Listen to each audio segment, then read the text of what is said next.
Mais uma vez, boa tarde a todos. Antes de mais, quero-vos agradecer por participarem connosco nesta nossa inovadora visita, inovador passeio, inovador jogo que vamos fazer e por deixarem um domingo com um sol tão bom para estarem aqui junto de nós um bocadinho neste mundo virtual. Vamos comemorar hoje desta maneira possível e desta maneira que esperemos seja bastante agradável também. O Dia Internacional dos Monumentos e Sítios, é lógico que preferíamos e que seria muito melhor estar lá, mas como não podemos lá estar, vamos fazer isto desta forma virtual. Como todos vocês já devem estar habituados, este novo mundo tecnológico prega-nos sempre muitas partidas e tem sempre muitos imprevistos. Um deles é, por exemplo, as redes que falham, a internet que não é tão boa como precisamos, às vezes um som que fica ligado e que nos ouvem até claro, portanto, vamos-vos pedir também que tenham um bocadinho de compreensão e de simpatia connosco, porque nós vamos fazer o nosso melhor. Esta é uma organização conjunta da Câmara Municipal, do Instituto Pedro Nunes e da Universidade de Coimbra. Portanto, vamos iniciar com algumas pequenas apresentações e para nos dar as boas-vindas e para nos explicar um pouco do que é que vai ser esta nossa tarde, dou a palavra à vereadora Henriqueta Oliveira para nos dirigir algumas mensagens. Obrigado. Olá, boa tarde. Estão a ouvir bem? Sim? Então, antes de mais nada, é mesmo isso, boa tarde, e o agradecimento por estarmos aqui numa tarde tão bonita de sol e estarmos a aceitar este desafio. Quero agradecer a presença das pessoas todas, em nome do todo o Executivo, do Presidente de Câmara e, naturalmente, em meu nome, e para assinalarmos e para festejarmos hoje o Dia Internacional dos Monumentos e Sítios. Só para fazer um pequenino enquadramento, este é um tema lançado, é um dia que se assinala pelo ICOMOS e que este ano tinha como desafio passados complexos, futuros diversos. E este desafio, e vou passar a citar o que era o desafio, então, o que era a proposta do ICOMOS para esta celebração mundial, apela à reflexão crítica sobre o passado, promovendo a criação de outros discursos de diferentes abordagens que suportem pontos de vista inclusivos e diferenciados, impulsionando o entendimento do património como meio para alcançar os objetivos do desenvolvimento sustentável, enquanto fator de união, de partilha, de cidadania, de resiliência, na evolução e valorização não só dos monumentos, mas dos conjuntos, sítios, paisagens e coleções.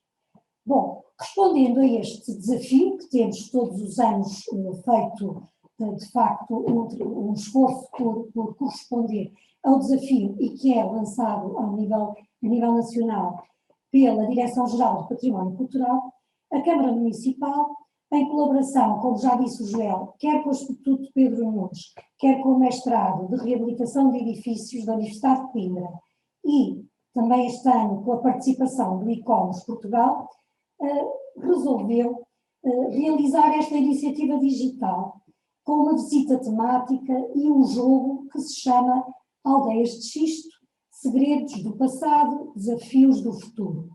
Viver, criar, pensar e construir. Porquê? Porquê as aldeias de xisto? Para este tema. Não temos dúvida, nenhum de nós, que a Serra da Lousã, para quem partilha o seu território, e para os lousanenses em particular, que além do território partilham também o seu nome, é um monumento digno de referência. Isso não temos dúvida. Mas também não temos dúvida que as suas aldeias são, elas por si, um património incontornável, um património de história, de cultura, de sociologia, de natureza e que fazem parte da nossa identidade. Assim, este desafio que aqui hoje trouxemos convida-nos a descobrir ou redescobrir, e digo isto porque o interesse era não termos só lousanenses, era também podermos ter a participação de pessoas que, não sendo lausanenses, ou conhecem a Serra, ou já por aqui passaram, ou têm curiosidade, ou querem conhecer, e, portanto, era um convite para redescobrirmos ou descobrirmos os passados complexos das nossas aldeias de xisto, para podermos melhor perceber e projetar não só o seu presente, mas também os seus futuros diversos, através da memória escondida nas pedras, nas letras, no engenho, na arte, fazendo, no fundo, 3 visitas aqui, 3 visitas online, que partem sempre das aldeias, passam pela biblioteca e pelos museus.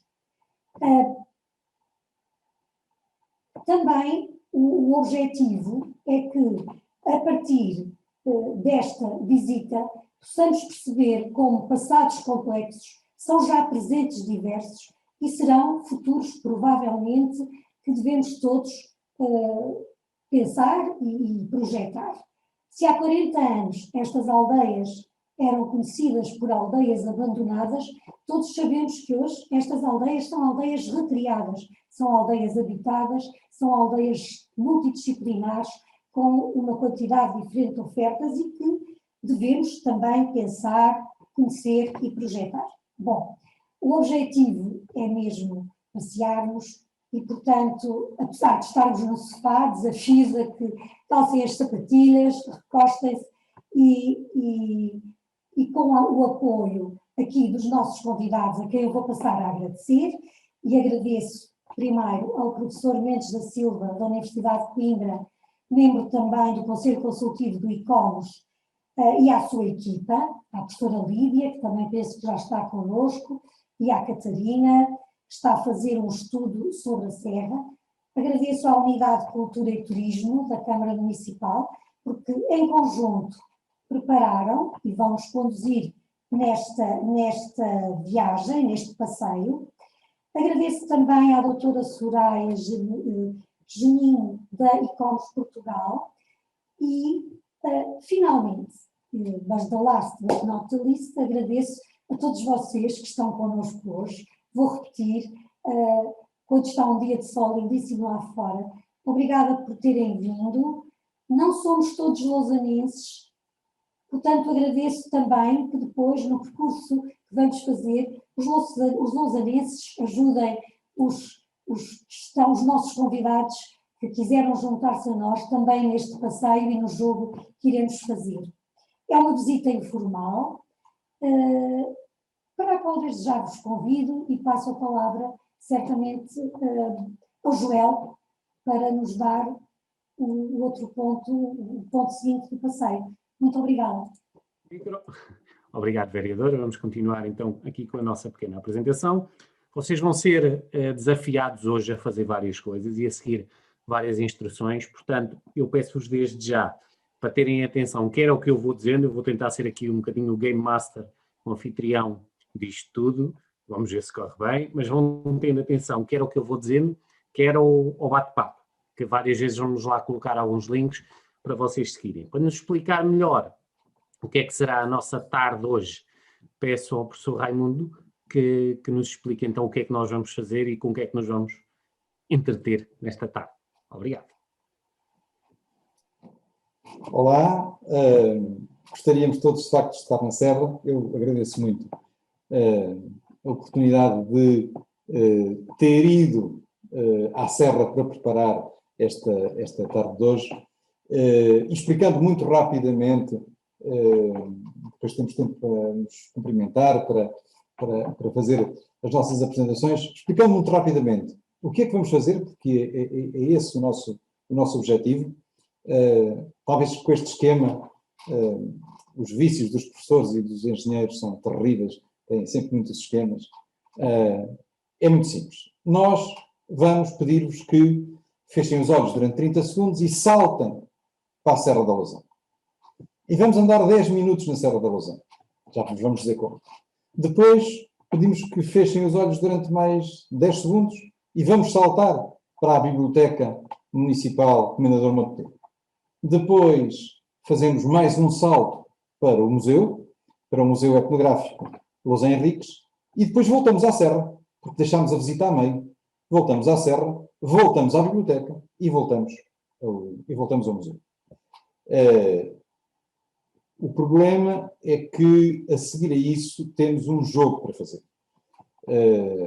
Não sabemos ainda quais são os prémios, mas com certeza não há prémios, mas convém estar muito atento nas visitas. E então, o jogo, que depois explicarei com mais detalhe, o jogo, convém, no entanto, ter uma ideia do que é que vai ser o jogo, para saber qual é a atenção que precisamos de ter neste nosso passeio. O jogo vai ser, fundamentalmente, dar-vos, por equipas, que vão ser aleatórias. Nós estamos, neste momento, 30 pessoas online, e, portanto, vai haver equipas de 5, 6 pessoas atribuídas de maneira aleatória, que vão para a sua sala, e que têm um desafio que é, vão ter 6 fotografias da Serra, 6 fotografias do Museu Los Henriques, 6 fotografias relativas à biblioteca e 6 fotografias relativas ao Museu Álvaro Viana de Lemos. E depois têm umas frases, mais ou menos misteriosas, que vão ter que casar com as fotografias. Depois explico como funciona, é simples. Claro que ainda por cima, cada equipa vai poder acompanhar o que é que se está a passar com as outras equipas, o score, os resultados. Portanto, quando alguém estiver claramente avançado em relação às outras equipas, cada uma vai poder acompanhar em tempo real como é que está a correr com as outras. E, naturalmente, o que mais interessa, e, portanto, falando naturalmente a sério, é que quer as visitas, quer este jogo, sirvam no fim da sessão para podermos conversar sobre o que vimos, sobre o que pensamos e, naturalmente, sobre estas perguntas, estes 24 desafios, que é na verdade isso que se trata. Força. Como vocês já perceberam, nós inventámos já a arte do teletransporte, portanto este fechar de olhos vai-nos permitir voar metafisicamente até outro espaço. O professor Raimundo vai-nos colocar, como nós temos, esta foi uma das dificuldades que eu vos disse que às vezes as virtualidades e as tecnologias também têm. Para ter a certeza que não falha, nós temos vários vídeos que queremos que vocês vejam. No entanto, nós sabemos que nem todos têm a mesma internet. Às vezes falha nos sítios, outros não. Então, para termos a certeza que falha, nós vamos sair um bocadinho daqui do Zoom, vamos para um sítio externo, vamos para o YouTube e vamos lá todos ver o vídeo. O professor Raimundo vai-nos colocar o link aqui no nosso bate-papo. O que eu vos peço é que vejam o vídeo vai ser de aproximadamente 10 minutos e depois regressamos todos aqui para irmos para o segundo vídeo, ok? Quem quiser, conforme for acabando de ver o vídeo, pode nos dizer aqui no bate-papo, já vi, e nós vamos aqui tomando nota que é para depois avançarmos para o segundo passo. Professor, vamos então iniciar o nosso trajeto? 1, 2, 3, significa que daqui a 10 minutos já estamos todos a regressar das aldeias. Portanto, aí tem, se forem todos ver ao bate-papo, já tem um link para um vídeo do YouTube, que agora vos convido a abrir e vamos todos ver as nossas aldeias bonitas, das mais bonitas do país, de certeza.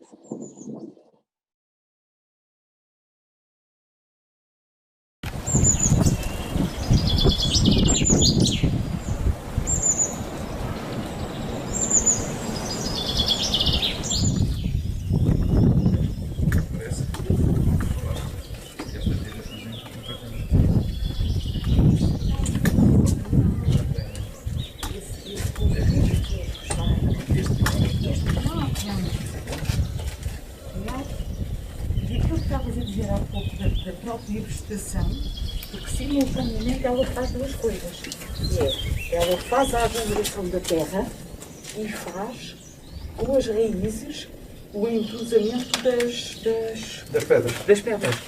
Hoje, Dia Internacional dos Monumentos e Sítios, o dia do ICOMOS, resolvemos passear convosco nas aldeias de Xisto, já que não podemos passear todos juntos. Eu chamo-me Raimundo e tenho comigo a Lídia. Olá, boa tarde. O meu nome é Lídia e hoje vim falar de pedras. E também a Catarina. Olá, sou Catarina Moraes, sou engenheira civil e sou estudante de doutoramento em engenharia civil também. Estou a fazer a minha tese sobre a reabilitação de construção tradicional e as aldeias de xisto são um dos meus casos de estudo. Quando chegamos a estas aldeias, naturalmente ficamos entusiasmados, mesmo aqueles que já as conhecemos há muito tempo. a vista é extraordinária, são bonitas, disfarçam-se e desaparecem no meio da serra, praticamente têm as cores da serra, mas corremos sempre o risco de achar que é tudo igual. De facto, os nossos olhos, sobretudo olhando ao longe, parece que veem uma mancha acastanhada, esta mancha do xisto, e tudo parece igual. Mas, na verdade, nem tudo é igual. E há aqui, sobretudo, uma diferença que temos que compreender entre o que é mais antigo, o que é original, e o que é mais novo. Não para criticar, mas para perceber. Se não conseguimos compreender exatamente qual era a maneira de construir das primeiras construções, qual foi a maneira como evoluíram, a maneira como, de uma forma inteligente, se adaptaram aos materiais que havia nos locais, à tecnologia, e certamente desprezando as soluções que foram dando menos resultados e melhorando aquelas que lhes deram melhores resultados, sem percebermos isso, dificilmente sabemos o que é que devemos conservar, o que é que devemos reconstruir, o que é que devemos eventualmente demolir. E, portanto, o que hoje vos propomos que façam connosco é um pequenino passeio para a descoberta de 3 ou 4 destes aspectos de grande inteligência de quem fez estas primeiras construções.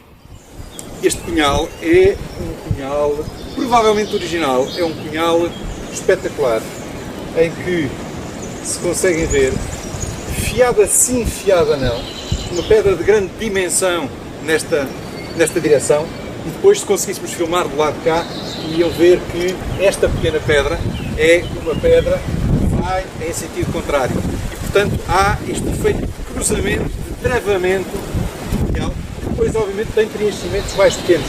Mas há claramente uma diferença entre o punhal e depois a transição para esta alvenaria. Este é um desenho que vale a pena fazer. Mesmo ao lado do outro punhal, temos um punhal exatamente igual, eu até diria um punhal mais bem feito e claramente também um punhal original. O tamanho das pedras é absolutamente espetacular. E é esta estrutura do punhal que depois, obviamente, vai fazer a união destas duas paredes de uma maneira absolutamente excepcional. Esta é a inteligência desta construção. Agora estamos a ver um punhal mesmo ao pé. Esta pedra é, mais uma vez, uma pedra absolutamente espetacular, porque é uma pedra grande, pesada, que faz o punhal, depois intercalada com algumas mais finas, mas que fazem sempre esta técnica do cruzamento nas duas direções. E reparem que aqui não há argamassa, aqui há terra, não é? Terra e vegetação. Estas plantas fazem, a partir de certa altura, parte do sistema construtivo. Esta escada é muito interessante, não só pela estrutura da escada, pelo cobertor dos degraus, que é geralmente uma pedra única, por estas pedras principais que fazem o quê? Fazem, na verdade, um punhal. Fazem o punhal da entrada para esta loja. Porque é que as pedras aqui são maiores? São maiores precisamente para fazer este novo punhal. Estas pedras podiam ser usadas para fazer os degraus. E em alguns sítios vamos encontrar, em construções mais antigas provavelmente, esta própria pedra a fazer o degrau. O que é notável é que estas entradas, que não são muito comuns por baixo da escada, em aldeias de xisto, que são muito mais comuns em aldeias de granito ou em aldeias de calcário, estas entradas por baixo da escada para uma loja, eventualmente, têm sempre uma dificuldade, que é, eu tenho que ter um patamar por cima, e este patamar aqui é com esta pedra finíssima, que tem, obviamente, uma dificuldade grande em resistir a este vão, em resistir à carga neste vão. E há aqui uma estereotomia diferente, há aqui um feitio diferente, há aqui dimensão diferente da pedra, que não significa que o punhal não funcione, que o punhal não esteja bem feito, não cumpra a sua função, mas claramente há uma alteração, porque já é utilizada pedra com dimensão menor. O que é natural, porque ao longo do tempo foi difícil, começa a ser difícil ter pedras da mesma dimensão. Por exemplo, esta zona do punhal, em toda esta zona do punhal, praticamente temos aqui um travamento, que é o travamento que vai fazer o travamento da porta, mas que já não faz o travamento da ponta do punhal. E esta pedra, ok, esta faz o travamento do punhal, mas temos dificuldade em vir encontrar uma que faça o travamento em sentido contrário. Só a vamos encontrar alguns palmos acima. É evidente que é difícil de fazer o travamento de um punhal quando estamos muito perto de uma porta. E isso implicaria, provavelmente, em alguns casos, que houvesse uma espécie de um cunhal e de um contra-cunhal. O que é que são dendrites? Dendrites é quando nós temos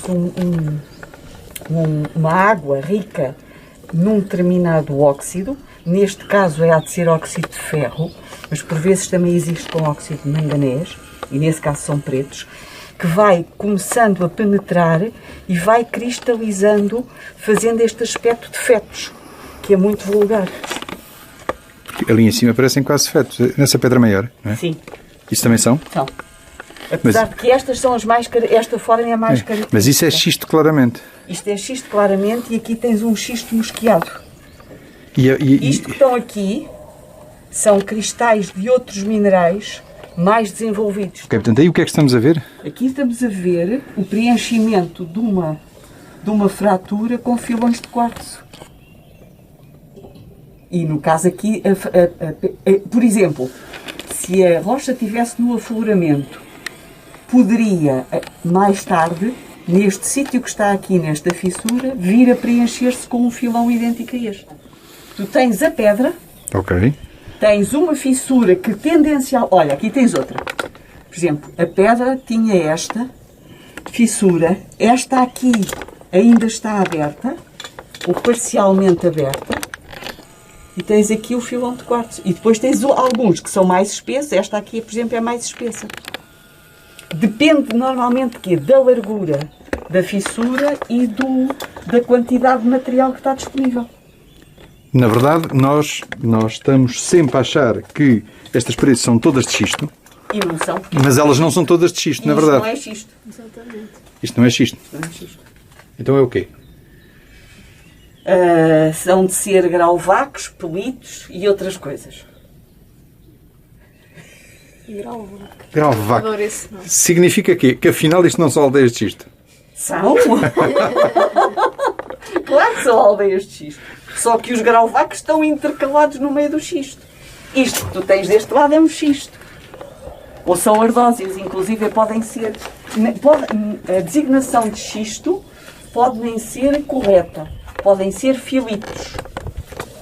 Qual é a diferença entre xisto e ardósia? Sequencial. Ok. A ardósia... Não, a ardósia é das escolas primárias. Escrever na ardósia. A ardósia é de muito baixo metamorfismo. Isto é, na sequência de um metamorfismo, entre tu teres um sedimento, que é uma rocha sedimentar, e que depois sofre a ação de calor de metamorfismo, pode ser de contacto ou outro, mas quando sofre, o que sofre menos é a ardósia. Se no mesmo sítio, na verdade, nós temos, digamos, eu não As sei como é várias camadas. As várias camadas, não é? Sim. Se temos as várias camadas, quem vai explorar, depois quando... Não tem esse conhecimento. Isto é, Sim. na construção vernacular não há esse conhecimento. Mas há o conhecimento de quais pedras é que servem Para cada função. para cada função. E, portanto, na verdade, embora não se diga eu vou aqui pôr grauvac, ali vou pôr xisto, na verdade havia essa escolha. Nos cunhais, tu tendencialmente vais ter Havia grauvacos. essa escolha. Portanto, havia Mete vamos dizer assim, grauvacos e grauvacos. essa intuição ou essa inteligência de saber que pedras que, na verdade, eram do mesmo sítio, mas pedras diferentes. Pedras diferentes. Olha, um pormenor muito interessante, antes de passarmos ao segundo vídeo, que eu estou aqui, como já repararam, parece um pivô da televisão, enganhar um bocadinho para ver se toda a gente já acabou. Um pormenor muito interessante que nós ouvimos, aldeias do xisto ou do xisto. Será que as aldeias são de xisto por serem integralmente feitas de xisto ou são do território do xisto, com todas as tradições e as culturas e tudo aquilo que liga estas vivências destes povos? Vamos então avançar para a segunda parte da nossa visita. Vamos voltar aqui à biblioteca. O professor Raimundo já nos colocou aqui o link, portanto vamos seguir o mesmo exemplo de há bocado, carregar no link que apareceu no bate-papo para todos e vamos nos teletransportar para a Biblioteca Municipal Comendador Montenegro. Boa tarde, chamo-me Vítor Maia Costa, trabalho aqui e para verem alguma coisa sobre as aldeias do xisto, nada melhor do que para iniciarem a terra que já foi terra, que preside toda a bibliografia de consulta sobre as aldeias do xisto, que fala muito do seu abandono. E para além disso, toda uma série de outras obras que nos fazem refletir sobre todo este processo de abandono da Serra da Lousã. Muitos outros haverá aqui que vos poderão dizer alguma coisa sobre todo este processo, mas essencialmente para se introduzirem ao tema, não há como estas obras de referência. E da uma biblioteca está dividida em assuntos, não é? Aqui, para além da divisão em assuntos, temos toda uma estante, tabelas em linguagem de bibliotecário, tem tabelas dedicadas à Lausanne. No caso, é este aqui assim, este conjunto de estantes, de prateleiras, dedicadas às monografias locais, onde temos todos os assuntos relacionados com a Lausanne. Portanto, tudo aquilo que diz respeito às aldeias do Xisto da Serra da Lausanne, encontramos aqui assim, perfeitamente identificado. Agora, como estamos muito longe, podemos tirar a máscara. Ok. Se ouvir melhor, estamos muito longe. E consegue-nos mostrar como é que nós, no meio dessa estante, sabemos o que é que pode ter a ver com as aldeias? De duas formas. Ou percorrendo as lombadas e folheando, e essa às vezes para quem é curioso é a melhor forma, ou então perguntando à funcionária que está de serviço o que é que há aqui relacionado com a questão das aldeias, mas que poderá ser o método mais simples e mais rápido. Eu gosto de mexer nos livros, gosto de olhar para as lombadas e gosto de folhear, se bem que haja algumas que não nos dizem nada, mas no entanto, sabendo nós, faz parte do nosso imaginário, quem está ligado a isto, algum tipo de títulos. Por exemplo, que é a referência para o estudo sociológico das aldeias da Serra, que é o Terra que já foi terra, do Paulo Monteiro. E esse encontra-se bem aqui. Já agora as obras estão arrumadas por ordem alfabética pelo último nome. Portanto, o Terra que já foi terra, do Paulo Monteiro, que nos dá uma panorâmica muito interessante do que foi a vivência dos povos destas aldeias, as agruras da vida, a imigração, a volta e finalmente a desertificação.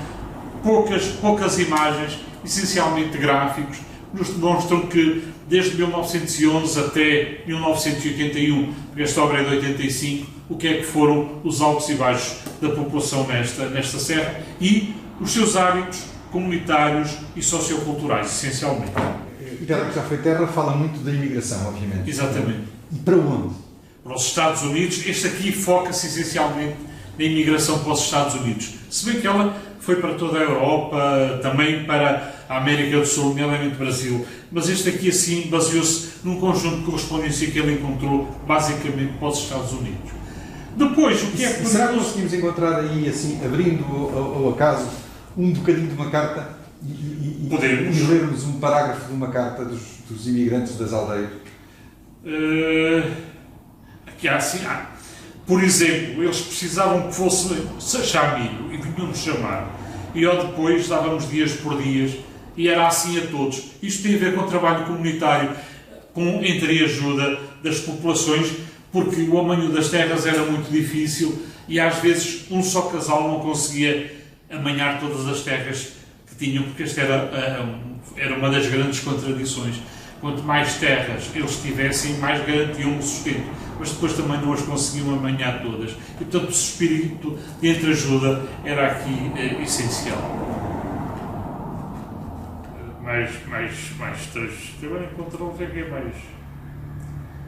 Por exemplo, a morte da videira e do castanheiro tinham abalado profundamente as condições económicas da freguesia de Serpins e obrigava os seus habitantes a entregarem-se a uma cultura mais intensiva e mais variada e concomitantemente a uma maior procura de matos nos seus baldios. Isto é a Serra da Lausanne, periférico, mas no fundo dá uma imagem do que era a crueza da vida destas populações inicialmente muito ligadas à recolha de frutos silvestres, digamos assim, à castanha. Depois, com a morte dos castanheiros, com a tinta, a virarem-se já mais para a batata e para o milho, mas mesmo assim, em terrenos como os inclivos, muito pronunciados da Serra da Lausanne, de extrema dificuldade.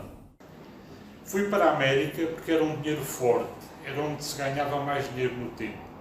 Mas na altura, a América ainda dava pouco. A dólar era mais barata que o escudo, muito mais, e o nosso dinheiro era mais forte, quase. A libra valia 5 dólares e o nosso 4,5. Este é um pequeno trecho relacionado com aquilo que, por exemplo, No tempo do reinado, a tropa eram 14 anos, não eram 14 dias. Eram caçados a gancho. Chegados aos 19 anos, já não dormiam em casa. Trabalhavam a terra, mas iam para o mato quando sabiam que lá iam. Porque um pobre tem 4 filhos.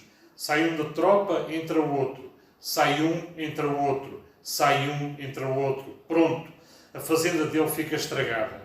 Cá sentimos muitos desgostos do manu paramilitar.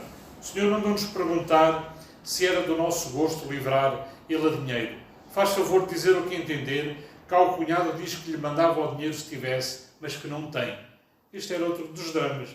Era os rapazes terem que ser chamados para o serviço militar e um par de braços fazia muita falta para arrotear as terras na serra. Muito bem. Vamos descobrir outro livro? Vamos descobrir outro livro que não deixa de ser curioso, porque este livro é de 85 e, no fundo, dá-nos uma visão bastante pessimista, e era um pouco a realidade também com que nós constatávamos no terreno. Mas, entretanto, a Universidade de Coimbra, por intermédio da sua Faculdade de Letras e do seu Instituto de Estudos Geográficos, por intermédio do Centro Fernanda Delgado Cravidão, mete cá fora um estudo muito interessante, 4 anos passados, 1989, que se chama Residência Secundária e Espaço Rural, das aldeias da Serra da Lousã, Casal Novo e Telejnal, em que em 89 já se traça aquilo que seria o caminho para a reabilitação deste espaço. Ou seja, uma segunda, digamos assim, ocupação, já não pelos primitivos habitantes, por alguns que entretanto tinham vindo para a vila, mas que tinham mantido as suas casas, mas os novos habitantes da serra, ou seja, as pessoas que, fartas da sua rotina, do dia-a-dia, procuram um espaço de lazer, de encontro da natureza. E é por aí também que se começa a desenhar o que viria a ser o novo, algo paradigmático, digamos assim, futuro das aldeias da Serra da Lousã, mas um pouco das aldeias de todo este país, que é ocupação, abandono, desertificação, reocupação, recuperação e revivificação. No fundo, é este o percurso. E essas são as pistas que esta obra nos deixa da professora Fernanda Cravidão. Temos a presença virtual do Dr. Vítor Maia Costa, que nos apresentou aqui um bocadinho, ali só um cantinho da Biblioteca Municipal Comendador Montenegro, nos apresentou a nossa estante ali da Lousã, que até nos apresentou um bocadinho de teoria económica. Eu já não me lembro de quando é que o escudo era mais forte que o dólar, mas de certeza que eram bons tempos, porque agora não os temos certamente. Mas, portanto, explicam-nos ali um pouco onde é que podemos ir buscar mais. Acontece muito, posso-vos dizer, acontece muito de estudantes universitários, principalmente, mas também estudantes da Escola Secundária da Lousã, certamente indicados pelos professores de diversas disciplinas, que vão à biblioteca à procura de informações para fazer trabalhos, quer sobre a Lousã, muito agora está também na moda sobre as aldeias do Xisto, sobre o que é que foi a rede das aldeias do Xisto e sobre o que é que foi a criação desta rede e o que é que era o passado. Um pormenor interessante será, se nós pensarmos, estávamos a falar de economia, da vida dura que era nas aldeias, da questão económica, e que levou ao despovoamento das aldeias, depois, posteriormente, e fruto do despovoamento, até alguma desertificação em alguns espaços. Vamos ver agora aqui no museu qual é o clima que nos espera, mas vamos então fazer mais um movimento de teletransporte e vamos até ao museu. Olá, boa tarde a todos. O meu nome é Patrícia Lima e convido-vos a conhecer o Museu Etnográfico Lousã Henriques. Venham daí!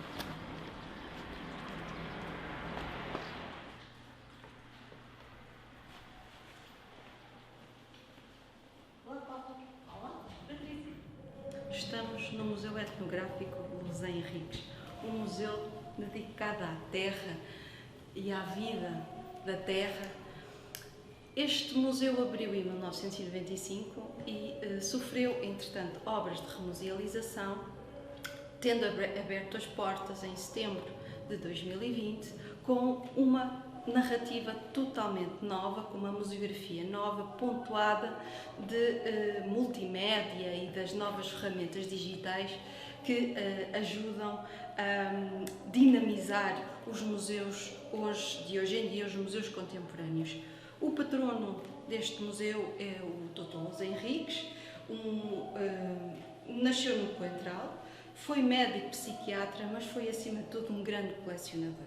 Grande parte da sua coleção de etnografia está aqui depositada, como nós vamos ver, e reúne um conjunto de alfaias agrícolas e de transportes, sistemas de transportes dedicado ao mundo rural de norte a sul. O Dr. Lousa Henriques nasceu no Coentral, como disse, mas viveu a sua vida aqui na Lausanne e estamos precisamente na casa de seus pais, que mais tarde foi doada à autarquia e transformada naquilo que é o Museu Etnográfico com o seu nome. Durante a visita, propomos a todos vocês conhecerem também o espólio artístico do Museu Municipal Álvaro Viana de Lemos. Como podem ver, o museu está pontuado de alguns quadros e algumas reproduções do Museu Municipal Álvaro Viana de Lemos, que vos convidamos também a dar a conhecer e a contextualizar também um pouco alguns dos objetos transpostos para a pintura. Vamos a isso.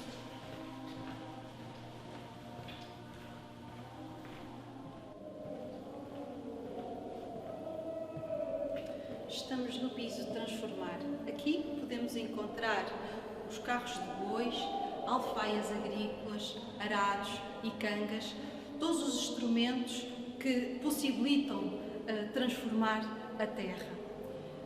Nos carros de bois temos uma grande coleção de norte a sul. Destaco o da Lausanne e conto uma pequena curiosidade. Em determinada altura, a Câmara Municipal da Lausanne resolveu proibir a circulação dos carros no centro da vila por eles fazerem imenso barulho. E então os lausanenses e os serranos, sempre muito criativos, arranjaram uma forma de contornar essa imposição e resolviam olear as rodas, que, como podem verificar, diferem de região para região. Esta é da Lausanne, mas, por exemplo, se for um transmontano já é maior devido ao relevo, com unto ou manteiga. Depositavam nos cornos, nestes objetos, que é o corno do unto, a gordura, e assim conseguiam, de uma forma muito engenhosa, safarem-se às multas. O Museu Etnográfico da Lausanne possui a segunda maior coleção de arados futuros. A primeira encontra-se no Museu Nacional de Etnologia e a segunda, com grande orgulho, encontra-se no centro de Portugal, aqui no nosso Museu da Lausanne. Nós temos uma grande coleção composta por cerca de 50 arados, mas aqui temos uma pequena amostra da evolução dos arados até às charruas e charruecos, já em ferro. O primeiro, digamos assim, a grande inspiração para chegar à charrua, feita ela toda em ferro, podemos encontrar aqui no arado radial lusitano, que, segundo vários investigadores e historiadores, remetem o arado radial lusitano para o terceiro, quarto milénio antes de Cristo, na zona da Suméria e no Egito.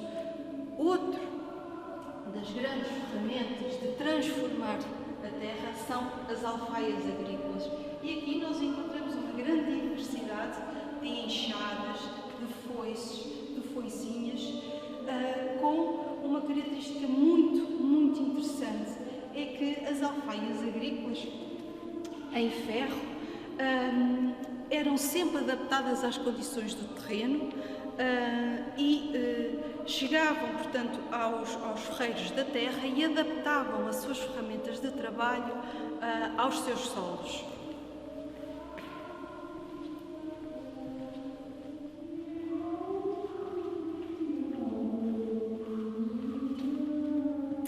Outro dos objetos em que o sagrado e o profano e ao mesmo tempo o mundo do trabalho se conjugam são nas cangas, nestes objetos fabulosos de trabalho e ao mesmo tempo de arte, que nós encontramos todo um outro mundo. Desde as cangas de tábua, como são estas, todas elas trabalhadas e de festa, digamos assim, com símbolos cristãos, mas também, por exemplo, nós encontramos aqui alguns com uma simbologia um pouco mais profana, característica da zona atrás dos montes, que percebemos todo o ritual que havia no trabalhar nos campos. As cangas podem ser, como já referi, de tábua, mas também podem ser de trave. As de trave eram especificamente de trabalho. Podiam ser jugular ou cornal, isto é, podiam ser amarradas aos cornos do animal ou também ao jugular, ao cachaço do animal. Podia ser para uma junta de bois ou para apenas um animal.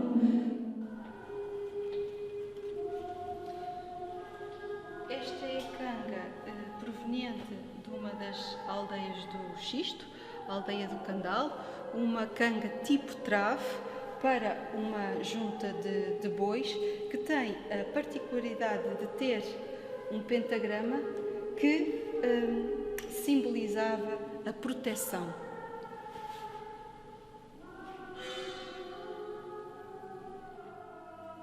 A padiola era o meio de transporte preferido dos serranos para transportar pequenas cargas, que podiam ser desde estrume a doentes e até mortos. Tivemos a visita ao Museu Etnográfico Dr. José Henriques, com direito à banda sonora e tudo. A doutora Patrícia Lima fez-nos ali uma visita muito, muito interessante e já vimos algumas peças e alguns pormenores de certeza que se ligam e não poderia deixar de ser a vivência do que é que foi a vivência passada das nossas aldeias. Esta ligação para nós, lousanenses, é naturalmente muito apreciada, mas tenho a certeza que quem vê de fora também consegue encontrar aqui as relações do que é a evolução de um povo e a evolução de uma terra. Portanto, agora vamos voltar ao nosso passado recente e, como estivemos a ver um pouco do que acontecia nas aldeias, vamos voltar às nossas aldeias, fazer mais um teletransporte.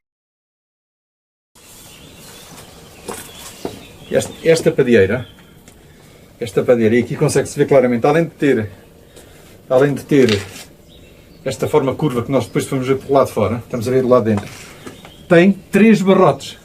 Portanto, temos uma espessura, vamos dizer, de alguns 60 centímetros ou mais, mas todo suportado por esta padieira, que depois tem de entrega cá fora mais de 20 centímetros. Aliás, vamos ver, esta entrega aqui parece pequenina, mas lá fora a entrega é muito mais interessante.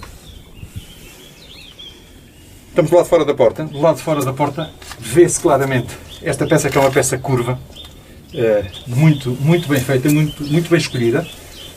E depois a entrega, chamamos a entrega esta zona de apoio, a entrega é muito grande e está, naturalmente depois tem aqui um calço, porque ela é inclinada, sobre uma pedra, que é uma pedra de grande dimensão e de grande qualidade.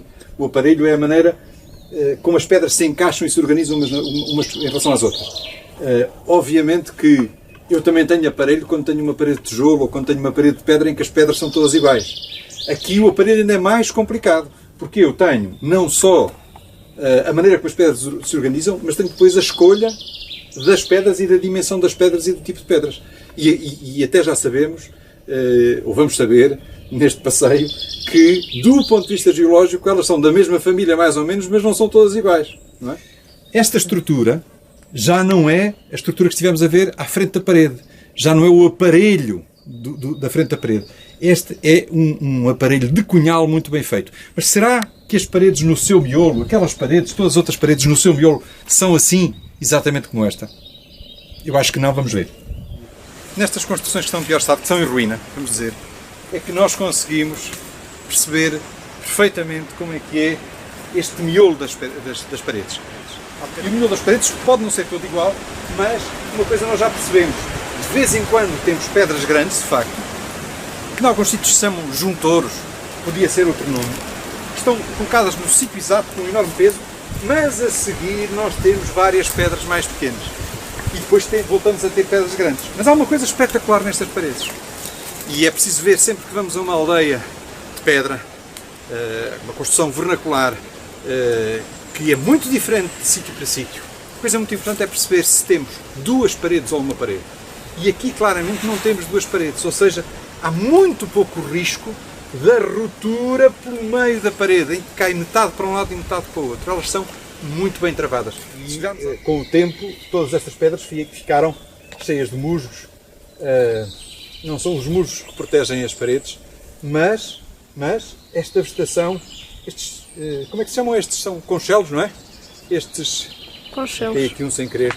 Estes conchelos, com as suas raízes, vão, na verdade, transformando esta terra que faz o assentamento numa espécie de uma terra armada. E esta casa, que está em ruínas, é absolutamente espetacular. Tudo aquilo que possamos dizer, que já dissemos, que possamos dizer a partir de agora, sobre o aparelho, sobre o feitio das paredes, está aqui exemplificado da melhor maneira. Porque aqui sim é sobretudo usada pedra de grande dimensão. E se repararem, nem os enchimentos são muito necessários. Pode-se dizer assim, ok, os enchimentos já cá estiveram e já saíram. Também é verdade. Mas é muito pouco provável que alguns desses enchimentos tenham alguma vez existido como pedra. Provavelmente existiram como terra, não é? Porque cada uma das pedras trava completamente na pedra seguinte, não é? E faz o cunhal, mais uma vez, pedra grande numa fiada, intercalada, pedra grande, intercalada. É absolutamente notável. É absolutamente notável.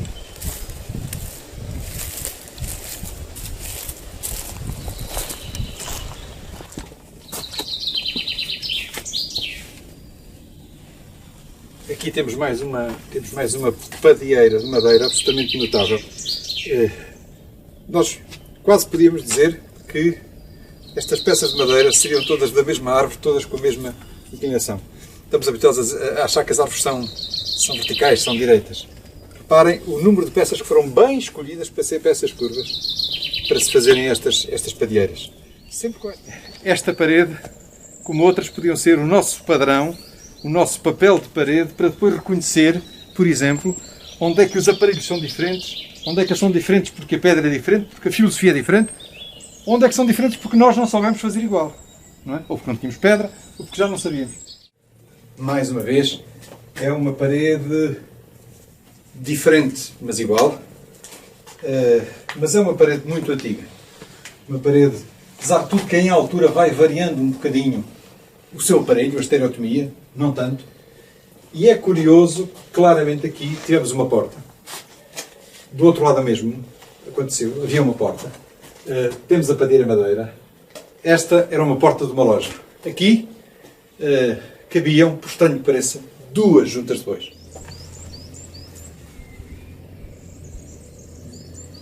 Ima, Catarina, aí nesta aqui a padeira. Esta padeira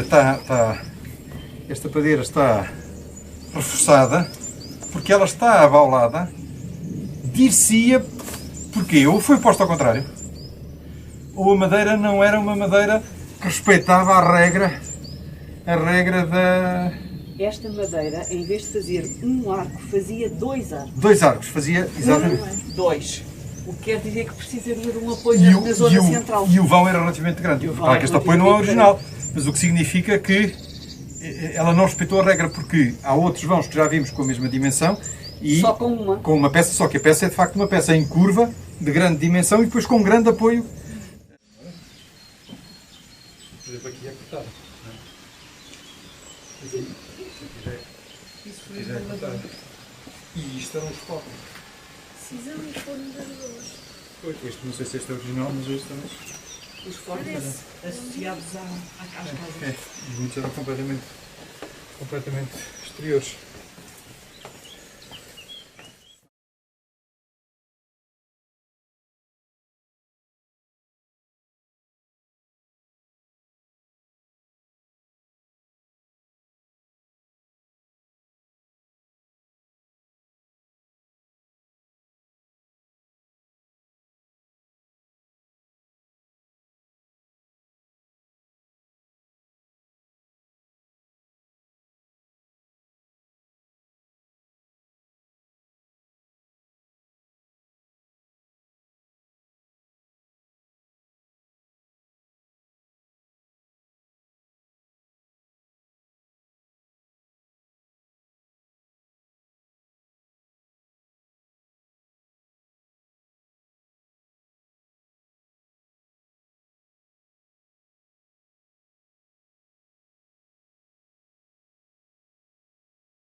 Acabámos o nosso passeio de hoje.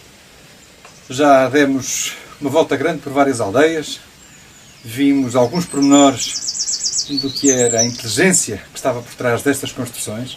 Temos muitos para descobrir e o desafio é que logo possamos andar a pé, desconfinar, o desafio é que possam vir connosco, vir todos, observar, desenhar, saber distinguir uma ardósia de um xisto, de um grauvac, imaginar como é que antigamente se fazia esta distinção, como é que se escolhia da mesma pedreira a pedra certa, mas diferente, para estas paredes. Conseguir distinguir o desenho, a estereotomia, o aparelho das diferentes paredes, escolher a madeira certa para pôr por cima dos vãos, apoiá-la bem, perceber a importância das argamassas de terra, que são terra, e dos cochelos, das raízes dos cochelos, que lhes dão resistência. Obrigado por terem vindo passear connosco. Foram mais 8 minutos de pormenores lindos das nossas aldeias e que nos apetecia de certeza tanto lá estar e haveremos de estar brevemente.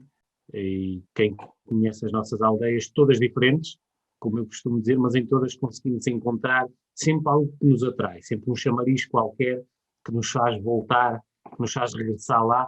Como eu costumo dizer, nunca ficamos só por uma visita às nossas aldeias, voltamos sempre. Ora, já temos o link, já tem o link no bate-papo, quando quiserem. Tenham atenção aos pormenores, porque eles vão nos fazer falta para as respostas depois. Vamos lá? Até já! E essas são as pistas que esta obra nos deixa da professora Fernanda Cravidão. Que, de alguma forma, acaba por criar uma nova corrente de pensamento e acaba por criar também novas pessoas interessadas, nomeadamente no seu corpo de alunos que depois vêm a ser docentes da própria faculdade. Portanto, há toda uma corrente de pensadores da área da geografia humana e social que pegam nestas teorias e que acabam por alavancar novos conceitos. E daqui aparece um personagem perfeitamente atual, que é o Dr. Paulo Carvalho, que se tem dedicado muito preocupado, lausanense, muito preocupado com esta temática e que acaba por, na sua tese de doutoramento, meter cá fora uma obra emblemática e que acabou por ser, este aqui está feioso, vamos meter tenha sido menos consultado, porque são obras muito consultadas, e acaba por meter cá fora isto, que é património construído e desenvolvimento em áreas de montanha. O caso da Serra da Lousã. Ou seja, mercê de um estudo aturado de vários anos, a calcorrear os caminhos da serra, a bater às portas da serra, de inquéritos sistemáticos. Ele acaba, e também acedendo aos programas europeus e nacionais que foram colocados no terreno, ele acaba por, de alguma forma, pegar neste exemplo da Serra da Lousã e traçar-lhe um aspecto mais animador, que é o do desenvolvimento de uma área que há 15 anos atrás estava condenada ao abandono. Esta obra é de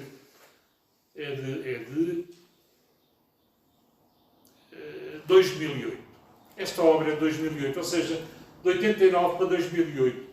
Quase 20 anos decorridos. E aquilo que foi preconizado pela professora Fernanda Cravidão começa-se a verificar.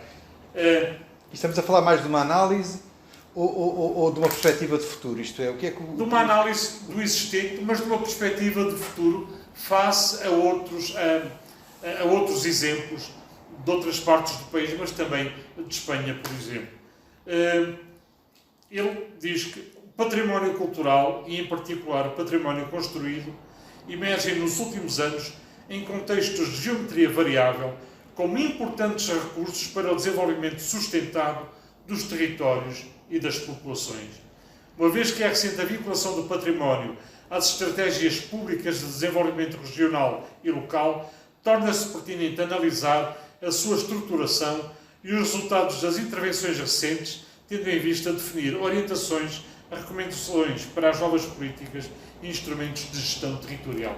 No fundo é isso que ele mete aqui em questão, que é a gestão sustentada de todo este território, a gestão florestal também dos recursos cinegéticos, tudo a par. No fundo, uma gestão integrada, não é? No fundo, uma gestão integrada. Que é um bocado uma contradição, vamos dizer assim, com o que é a história das aldeias, porque as aldeias são de origem popular, vernacular, ou seja, elas vão nascendo da necessidade, mas também a população também fazia uma gestão inteligente do território, porque eles sabiam que não podiam consumir mais do que aquilo que lhes dava o sustento imediato. Ou seja, havia um autocontrole de alguma forma, não é? No fundo, nós agora limitamos e gerimos com instrumentos que há 50 anos eram autogeridos pelas populações locais.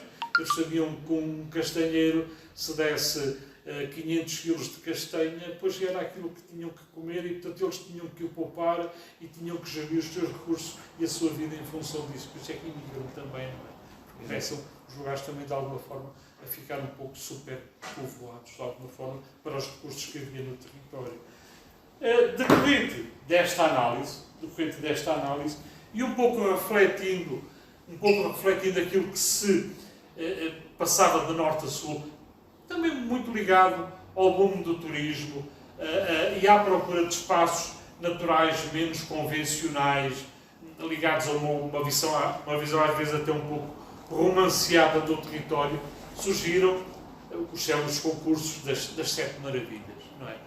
E entre esses concursos das Sete Maravilhas apareceram que foram as aldeias de Portugal. E nós aí assim também, aí a Lausanne também marcou presença. Sete Maravilhas das Aldeias de Portugal e esta obra de Luís Segadens, A Viagem que Ainda Ninguém Fez, por 49 aldeias de norte a sul do país. E aqui aparece, muito bem retratada, uma das nossas aldeias, que é a Aldeia da Cerdeira, que é um dos exemplos paradigmáticos de uma intervenção sustentada no território, com preocupações de respeito pela arquitetura vernacular, pela arquitetura tradicional. E, portanto, a Cerdeira foi a concurso, não ganhou, ficou pelo caminho, mas também, na minha opinião pessoal, não é algo que nos deva deixar desgostosos, porque já estava a trilhar o seu caminho. Isto foi um mero acidente de percurso, o seu caminho continuou a ser trilhado e hoje é um exemplo de recuperação notório e reconhecido, até tem ganho alguns prémios nessa área. É assim, no fundo, eu acabava por recomendar esta leitura em sequência, de alguma forma. Também não há muito mais. Há alguns trabalhos da própria Câmara Municipal. Há a revista Arunce, que tem alguns artigos, um ou outro também, sobre as aldeias da Serra da Lousã. Mas sobre a atualidade destas aldeias, muito se tem escrito. Nós aqui pouco temos publicado, mas há sites. Há sites, por exemplo, recorrendo ao site das Aldeias do Xisto. É uma boa forma de alguém se poder introduzir ao tema da sua forma mais atual, verificar o que é que está a ser feito em termos de intervenção nas aldeias, o que é que elas têm a oferecer em termos de animação cultural, em termos de alojamento e restauração, qual é a sua população atual, qual é a vida dessas gentes, se estão mais ou menos habitadas ou desabitadas durante o ano. O site das Aldeias do Xisto seria um bom veículo para as pessoas se poderem terem uma boa introdução a este tema e depois poderem alargar os seus horizontes. Mas estamos todos convidados a ir à biblioteca? Estão todos convidados, obviamente. Isto é folhear. Um livro... não há nada que valha um bom livro folheado. E depois é assim, estas obras falam sobre isto. E depois há milhentos pequenos assuntos por aí espalhados que poderão dar prazer a quem gosta de tocar no papel, digamos assim, e que não encontramos na internet, porque nem tudo está na internet. Como o Dr. Vítor disse, nem tudo está na internet e felizmente as bibliotecas ainda são, mais do que repositórios de saber, são repositórios e fontes de prazer. Para quem gosta de ler um bom livro, para quem gosta de passar um bom bocado, é muito importante. Portanto, reforçamos o convite a visitarem a nossa biblioteca, os seus múltiplos serviços e as suas múltiplas valências, e que tem também muita história dos nossos sítios, dos nossos monumentos, da história da Lousã. Para terminarmos agora aqui os nossos vídeos em beleza, vamos para a segunda parte da nossa visita aos museus. A Patrícia vai nos levar lá outra vez e vai nos explicar tudo. Ela está aqui, mas leva-nos lá. Isto é fantástico hoje em dia. Exatamente. Estamos no piso significar. As atividades do mundo rural estruturam-se em ciclos. O ciclo do inverno, o ciclo do verão, o ciclo do outono e o ciclo da primavera. No inverno nós encontramos a cozinha serrana. Porquê? Porque todas as atividades, as mais importantes, eram feitas em torno da lareira e na cozinha. Nós aqui temos expostos um conjunto de peças característicos de uma aldeia, de uma cozinha serrana, em que destaco, por exemplo, os assadores de castanhas, o pipa aguadeiro, a caçoela da chanfana ou a caçoela para a tigelada. A caçoela da chanfana, a chanfana também conhecida pelo prato como o prato do casamento, era só utilizado em dias de festas. Matava-se a cabra, e não podia ser a cabra nova, a cabra velha, e cozia-se em vinho, em louro e em sal durante horas no forno a lenha. Outra das peças características da região da Serra da Lousã prende-se com a botinja da carvoeira, em que nós podemos ver, por exemplo, numa reprodução aqui em azulejo de um quadro de Carlos Reis, da típica carvoeira com o carvão às costas, a cabaça à cinta e descalça. A carvoeira é uma das imagens características desta região. Não temos o quadro do Carlos Reis, mas temos esta pintura em azulejo que representa muito bem esta figura.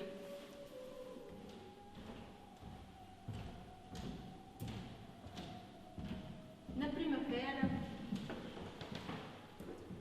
os rebanhos sobem aos montes, as ovelhas pastam nos campos.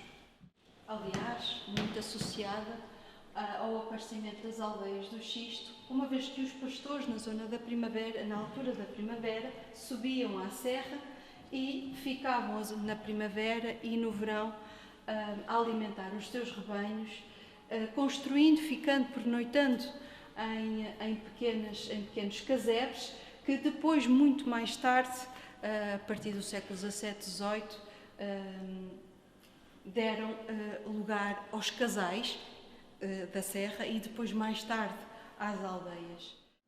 Na ordenha utilizava-se a tripeça, a bilha da leite, a francela, o assincho e a trapeça para se sentar.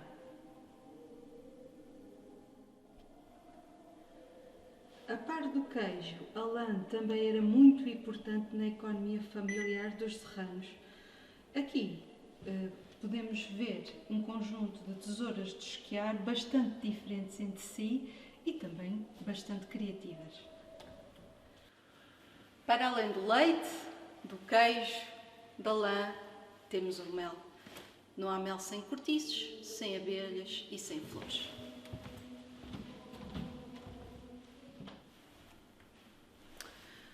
No verão colhem-se os cereais.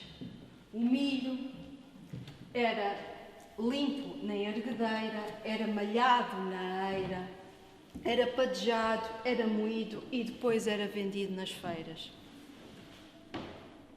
Um dos grandes temas da pintura portuguesa inspiram-se precisamente nas cenas rurais, como por exemplo vemos neste quadro de Luís Nogueira uma reprodução de um dos quadros de Carlos Reis, o Mercado ou as Moleiras.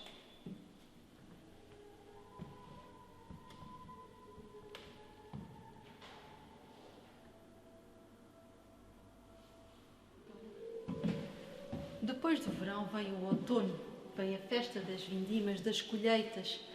As uvas eram colhidas e transportadas nos cestos até à esmagadeira, que depois era esmagada a uva, colocados em balseiros e armazenados em pipas.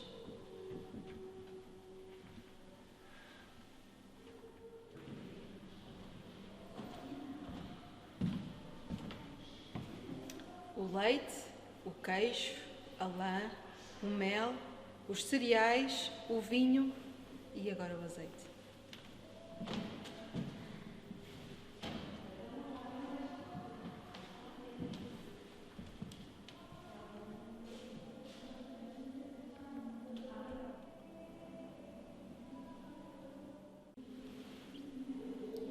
Atualmente, na Galeria de Exposições Temporárias, temos a exposição à Agricultura Lusitana, uma exposição que representou Portugal na Feira de Design em 2015 e que nada mais, nada menos do que objetos que remetem para a nossa identidade, recriadas aos olhos dos artesãos, das universidades, de designers, inspiradas na nossa cultura popular portuguesa e que deixo aqui o convite a virem conhecer e a virem cultivar a vossa cultura.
obrigada por nos terem acompanhado nesta visita ao museu e espero um dia poder-vos aqui encontrar e ter a oportunidade de vos revelar mais segredos deste mundo das aldeias da Serra da Lousã.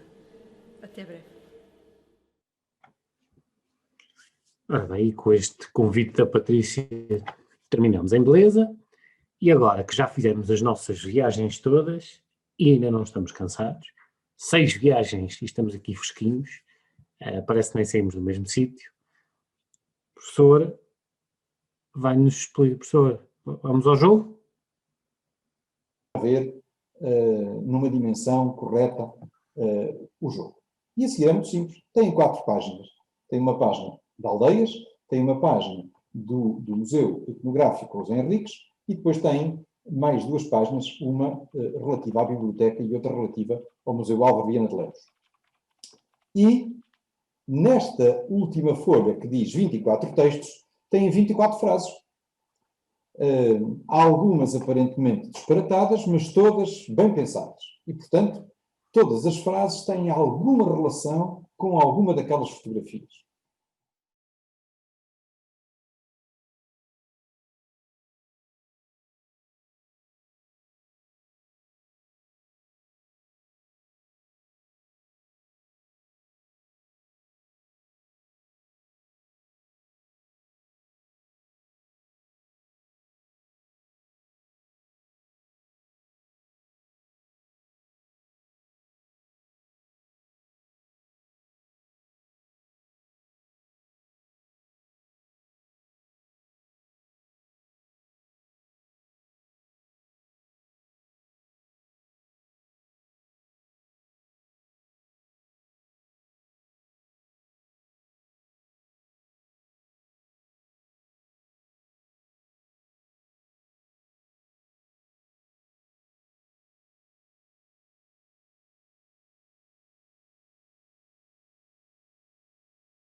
Rapidamente, em 30 segundos, das aldeias, é evidente que isto são dendrites.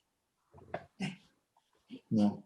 Eu sempre conheci, toda a vida conheci os dendrites, sobretudo segunda-feira, quando fomos filmar para as aldeias, fiquei a saber como é que se chamavam. Que são estas não sei se a Lídia está aí connosco, que são, e se a Mafalda está, a engenheira geóloga e a geóloga de serviço,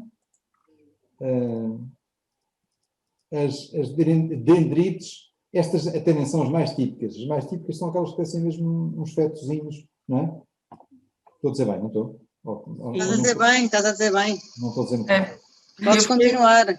Eu fiquei sabendo agora que feto é samambaia lá no Brasil. A gente não sabia o que era feto, professor. Eu fiquei sabendo lá no Botânico essa semana. Assim. Acho que é muito bonito para desenhar, não é, Cristina? A Cristina, não sei se a Cristina está connosco. É comigo? É todos os desafios. Mas eu esqueço-me que tinha o micro desligado. Cristina, todos os desafios para desenhar, são só os desafios para desenhar. Esta janela, obviamente, é a menina estás à janela com o teu cabelo à lua, não me vou daqui embora sem levar uma prenda tua. É óbvio, não é? E é uma janela... É óbvio. É uma canção popular portuguesa. E esta janela é uma janela muito antiga do Talagenal, mesmo em frente à fonte. Estranhíssimo, não é? madeira do lado esquerdo, pedra do lado direito, quase não se percebe a diferença. Isto é uma padieira, uma padieira de uma porta, e que, na verdade, daqui a algum tempo, depois de fossilizada, tudo será praticamente igual, não é? Aqui, obviamente, que nos Cunhais não há xisto, há, como é que é? Grauvaques, não é? Grauvaques, sim. Que são da família dos xistos, mas quem escolhia as pedras para os cantos, e agora não se pode dizer alto, mas vão ver as construções atuais em xisto e ver se também se escolhem grauvaques para pôr nos Cunhais. Havia aqui uma inteligência muito especial, não é? Esta tinha a ver, obviamente, como é que eu tenho tanta árvore curva? Como é que eu tenho tantas... Se forem ver as casas novas, todas têm uma trave direita. São os ventos. Vão à serração e tiram uma trave direita.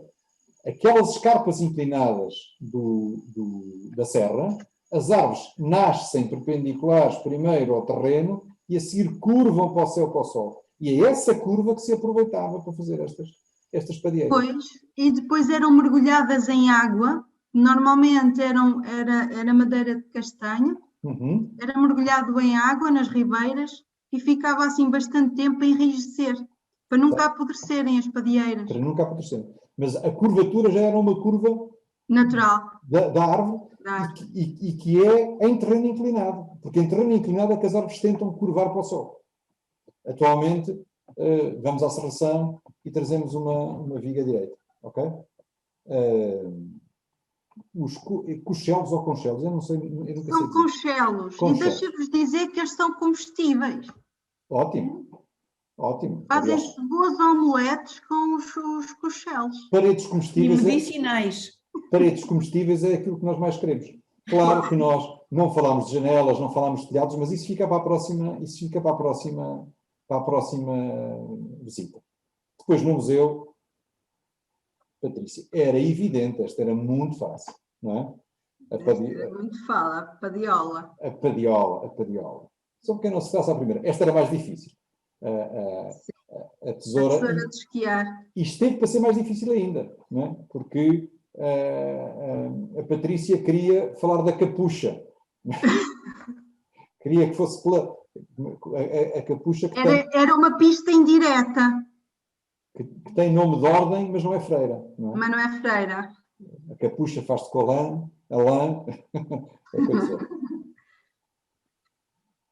É evidente que o tempo decidiu isto. Agora, de facto, é peça de arte, não é? Uma canga. Do Candal. Um cortiço com... Como é que se chama este... Eu não sei como é que se chama este cravo de madeira que fecha o cortiço. Está muito em voga, porque chama-se vírus. Ok, ficamos a saber. Os cortiços, as cavilhas dos cortiços têm este nome fantástico porque se chamam vírus. E que era uma caixa mágica, como dizia Los Henriques. Não é? Exato. Claro que ficámos todos a saber como é que se fazia chanfana, porque, aliás, eu não sei porque é que a Patrícia, em vez de fazer visitas no museu, não dá aulas de chanfana online, porque ficámos todos a perceber como é que se fazia chanfana. A suenga. Alguém foi à net ver o que é que era a suenga? Eu espero que sim. Não. Sim. Então, é um tipo de cozedura do barro? A Patrícia explicou-nos. A Patrícia. É o tipo de cozedura do barro que lhe dá esta cor.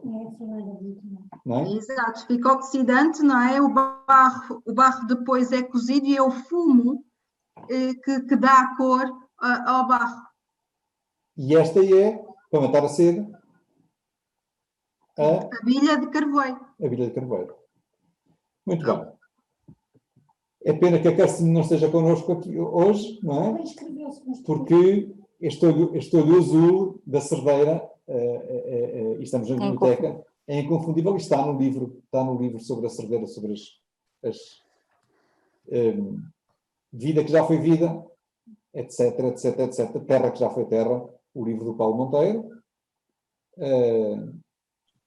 aqui a legenda tapa, mas na verdade o que está ali embaixo é a América, não é? E era a imigração, não é? Por motivos que sabemos. Um mapa muito engraçado sobre as relações sociais nas aldeias da Serra. Não é? Havia aqui uns grupos de aldeias e, portanto, quem é dessas bandas sabe a que porta bater, de facto. Havia aqui... E que tinham a sua concretização também nas festas religiosas. Exatamente. Não é? Eram feitas por grupos de aldeias e menos vezes por aldeias. Normalmente era por grupos de aldeias. Uhum. E, portanto, quem era da Serra sabia bem a que porta bater. Claro. E, se forem ao Google Maps, é muito simples. Casal Novo daquele lado. A Cerdeira ali. Exatamente na linha leste-oeste. E se formos andando e pusermos o castelo a sudeste, ou o castelo a sudeste, não, o castelo a noroeste, estamos no Talasnal, que era a imagem da fotografia. O Talasnal, a Cerdeira e o Casal Novo estão exatamente alinhados. Que é muito, muito engraçado perceber que, apesar de e aqui descrevia-se muito a construção e o tipo de construção por zona dos materiais. E depois, naturalmente, uma brincadeira um bocadinho maior com uns bocadinhos dos quadros do Museu Álvaro Viana de Lemos, que naturalmente vistos completos e no local é muito mais interessante, não é, Patrícia? Sim, isto é uma reprodução. De quem são, está bem? Este é uma reprodução de um quadro de Fausto Gonçalves, que foi discípulo de Carlos Reis. Portanto, uma pintura aqui, uma reprodução bastante naturalista com a senhora, com o cântaro para ir à fonte. E as escadas de xisto são melhores do que as que eu mostrei, são impecáveis, são melhores do que as que eu mostrei no passeio. Aqui não havia dúvida nenhuma. Sim, este aqui é Carlos Reis, é uma reprodução do quadro do Carlos Reis, este bastante conhecido até. O Saúde aos Noivos. Aqui uma pintura de um nosso conterrâneo, do Eliseu, que pinta muito bem os retratos das aldeias do xisto e das práticas rurais aqui no território. E onde é a tal janela com o coração que nós vimos no princípio. Que é a casa do Sr. Manuel Nunes e da Sra. Clara. Outra reprodução de Carlos Reis, o batizado. Exatamente. É fantástico. E uma pintura naive, aqui do Américo Ferreira, com as casinhas tipo desenhos animados. Um bocadinho do quadro, porque o quadro é um quadro maior e muito... Sim, sim, este quadro é de média dimensão, sim. E Carlos Ramos, aqui com uma cena também muito, muito rural. Um casal na conversa, certamente ao final do dia. Vamos bem, obrigado. É assim que gostaríamos de terminar também. Vamos bem, obrigado. Quando sairmos daqui, vamos também satisfeitos. Esperamos. Não sei se há alguém quer fazer.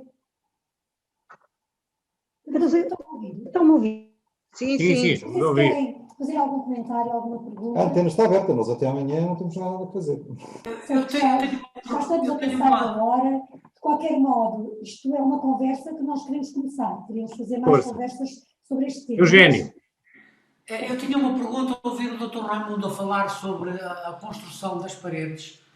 E sempre me fez impressão a mim, quando vejo atualmente pessoas a reconstruírem desse género, e levou-me para pensar que no final dos anos 60, 68, 69, que houve aquele terremoto, e como é que as casas, eu não tenho noção de alguma vez ouvir falar disto, como é que as casas na Serra aguentaram porque eu lembro-me aqui na vila, a minha cama andava de um lado para o outro, né, da divisão. E como é que isso, há algum registro disso, como é que isso ocorreu nas casas em xisto, desse género de construção?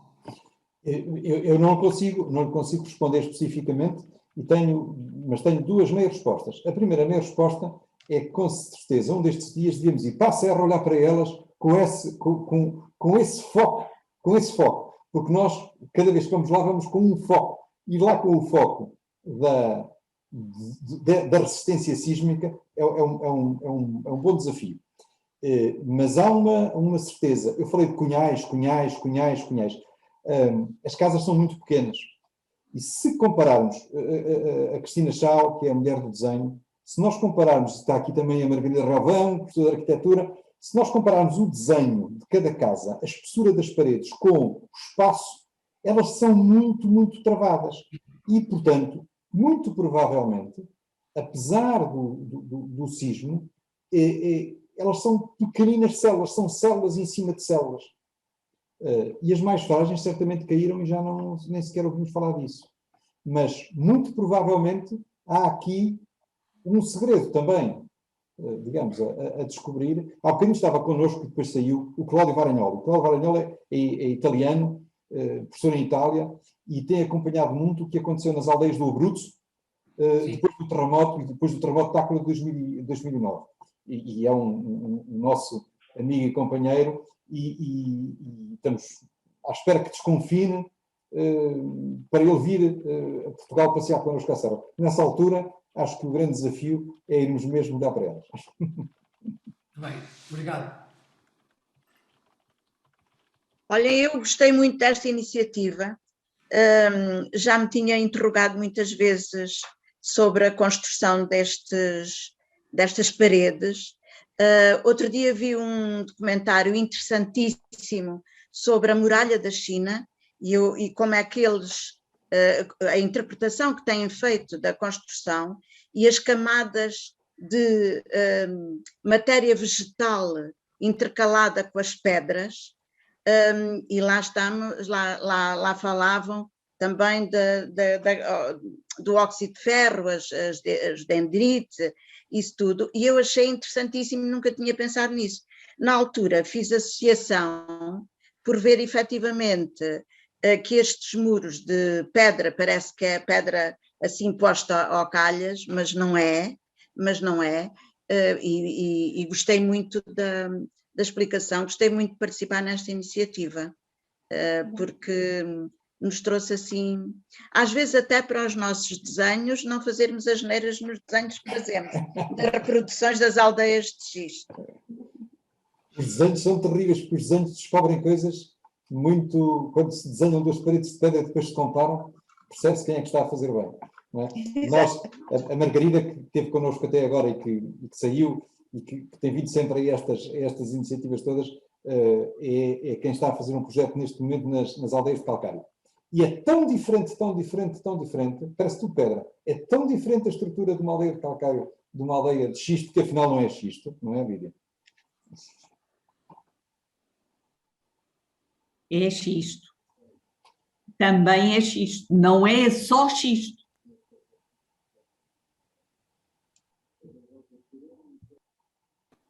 Mas essa questão, como eu disse há bocado quando estávamos no meio dos vídeos, esse é um dos princípios que une a rede das aldeias. Aliás, há aldeias da rede das aldeias do xisto que tem uma percentagem maior de casas que não são em xisto, que a pedra, não são em xisto, que a pedra principal não é o xisto, do que quando a pedra principal é o xisto.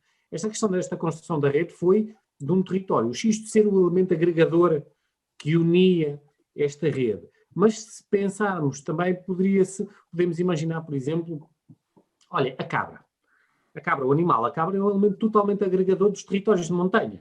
Não é uma pedra, é um ser vivo. Isto, há bocado estávamos a falar da chanfana da Patrícia. Portanto, tudo o que se procura nestas redes, e nas aldeias, ou nas pequenas redes de aldeias, como vimos há bocado, aqueles grupos de 3, é encontrar pontos comuns, elementos que nos unam, para termos mais daquilo que nos une do que aquilo que nos separa, como disse alguém muito melhor do que eu. Esta brincadeira do não ser xisto é uma brincadeira de facto que, além disso, elas são de xisto, como diz a Lídia. Só que o xisto tem é muito mais complexo, tem muitas variantes. Quando nós fomos trabalhar para os Açores há pouco tempo, achávamos que nos Açores era tudo basalto. E afinal não é tudo basalto. Há traquitos, há basalto e há... Ignimbritos. Ignimbritos, que é um nome lindíssimo. Não é? E, portanto, o João tem toda a razão, mas além disso há aqui uma inteligência, e logo que possamos desconfinar, acho que devíamos fazer isso. Há aqui uma inteligência que é comum, que é específica das aldeias de xisto. Independente, aliás, até por essa escolha. De onde é que põem a pedra certa? Porque tendo tudo disponível, como é que escolhem? Isso, de facto, é fascinante e só se vai descobrindo quando se começa a olhar e com estas ajudas.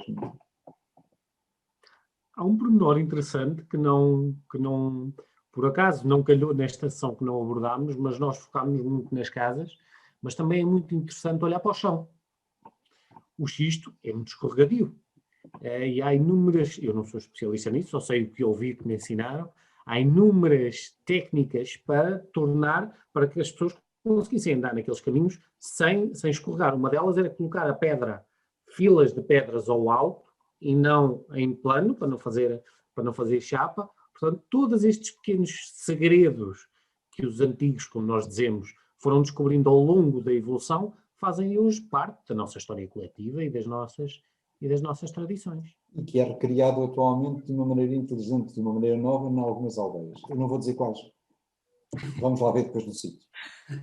Mas já na pré-história, por exemplo, a arte rupestre não é feita em todo o xisto. Eles escolhiam também as lousas, as mais rijas, para fazer as gravuras. Porque eu julgo, professora Lídia, que os grauvaques é um xisto mais... parte-se mais facilmente, correto? Ele é duro, mas não faz lascas tão finas. Exato. Não permite fazer aquelas lascas que são as características do xisto. Exato. E dentro dos xistos também há muitas variedades e muitas cores. Temos inclusive, por acaso ali na zona não existe, mas existe um xisto que é o xisto de borra de vinho. Isto é, ele é roxo. Uhum. Tem uma cor completamente diferente destes que nós vimos, que existe noutros locais. Professora, Sim. a senhora falou daquelas fissuras da pedra. Na correção, eu não entendi, porque elas estão com a fissura. Você falou em uma correção da fissura? Ou eu estou enganada? As pedras tinham fissuras. Elas são preenchidas com quartzo depois. Mas ali tinha um preenchimento de quartzo? Isso? Tens duas. Nós mostramos dois sítios. Num sítio, nas fissuras, entra a água e faz as dendrites. Tá. Noutros sítios, entrou também água, só que era uma água diferente, ou um fluido diferente, que era mais rica em sílica, e formou o quartzo. Pode ser mais espesso. Agora eu entendi. Tá bem. São dois sítios diferentes. Eu não sabia como era que tinha sido preenchida a fissura, agora eu entendi. Obrigada. Eu tinha uma pergunta para a Patrícia. No Museu Etnográfico, que eu estou muito ansioso por visitar agora, desde que for renovado, que ainda não visitei. É marcar, Eugênio. Mas eu vi lá aquelas capas em palha dos pastores. As croças, sim. Como é que se chamam? Croças. Croças? Sim. Era isso que eu queria saber, é isso. Pode escrever no bate-papo, Patrícia. Sim, para a gente ficar a saber. Croças, sim. E eram usadas aqui? São aqui desta zona? Não. E em Trás-os-Montes também se usam. O que é que os pastores usavam aqui tradicionalmente na zona? Que tipo de capas ou de proteção? Sim, usavam mais as capuchas. Capuchas que são de lã. São de lã, das ovelhas bordaleiras. Aquelas tesouras que vimos há pouco são precisamente tesouras de tosquiar. Temos um conjunto muito interessante de tesouras de tosquia. Não usavam peles? Não. De lobos, de raposas, de... Não. Aqui usava sobretudo a lã. A lã e capas. As capas de lã. Muito obrigado a todos e uma boa tarde. E aproveitem o resto. Boa tarde a todos. Um abraço, bom resto domingo. Boa tarde. Encontramos nas aldeias. Boa tarde, bom resto de domingo. Até breve, obrigada, obrigada. Boa tarde, boa tarde. Boa tarde, obrigada. Obrigada. Livre meeting.